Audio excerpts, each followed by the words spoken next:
लोगों, अपने परवरदिगार की इबादत करो जिसने तुमको और तुमसे पहले लोगों को पैदा किया ताकि तुम उसके अजाब से बचो, जिसने तुम्हारे लिए जमीन को बिछोना और आसमान को छत बनाया और आसमान से मेंह बरसाकर तुम्हारे खाने के लिए अनवा अक़साम के मेवे पैदा किए। बस किसी को अल्लाह का हमसर न बनाओ, और तुम जानते तो हो। और अगर तुमको इस किताब में जो हमने अपने बंदे पर नाजिल फरमाई है कुछ शक हो, तो इसी तरह की एक सूरत तुम भी बना लाओ, और अल्लाह के सिवा जो तुम्हारे मददगार हों उनको भी बुला लो, अगर तुम सच्चे हो।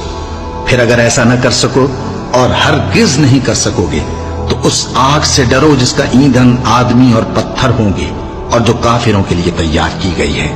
और जो लोग ईमान लाए और नेक अमल करते रहे, उनको खुशखबरी सुना दो कि उनके लिए नेमत के बाग हैं जिनके नीचे नहरें बह रही हैं। जब उन्हें उनमें से किसी किस्म का मेवा खाने को दिया जाएगा तो कहेंगे ये तो वही है जो हमको पहले दिया गया। अल्लाह इस बात से आर नहीं करता कि मच्छर या इससे बढ़कर किसी चीज मसलन मक्खी मकड़ी वगैरह की मिसाल बयान फरमाए।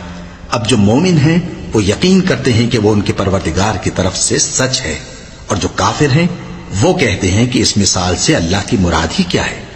इससे अल्लाह बहुतों को गुमराह करता है और बहुतों को हिदायत बख्शता है, और गुमराह भी करता है तो नाफरमानों ही को, जो अल्लाह के इकरार को मजबूत करने के बाद तोड़ देते हैं, और जिस चीज यानी रिश्ते कराबत के जोड़े रखने का अल्लाह ने हुक्म दिया है उसको कते किए डालती हैं और जमीन में खराबी करते हैं।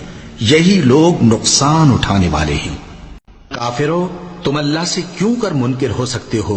जिस हाल में कि तुम बेजान थे तो उसने तुमको जान बख्शी, फिर वही तुमको मारता है, फिर वही तुमको जिंदा करेगा, फिर तुम उसी की तरफ लौटाए जाओगे।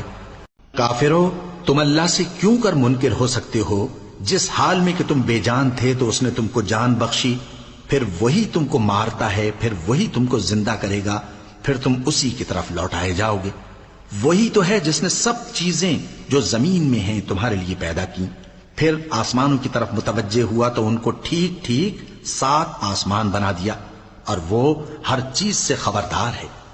और वो वक्त याद करने के काबिल है जब तुम्हारे परवरदिगार ने फरिश्तों से फरमाया कि मैं जमीन में अपना नाइब बनाने वाला हूं। उन्होंने कहा, क्या तू उसमें ऐसे शख्स को नाइब बनाना चाहता है जो खराबियां करे और कुछ तो खून करता फिरे? और हम तेरी तारीफ के साथ तस्बीह और तकदीस करते रहते हैं। फरमाया, मैं वो बातें जानता हूं जो तुम नहीं जानते। और उसने आदम को सब चीजों के नाम सिखाए, फिर उनको फरिश्तों के सामने किया और फरमाया कि अगर सच्चे हो तो मुझे इनके नाम बताओ।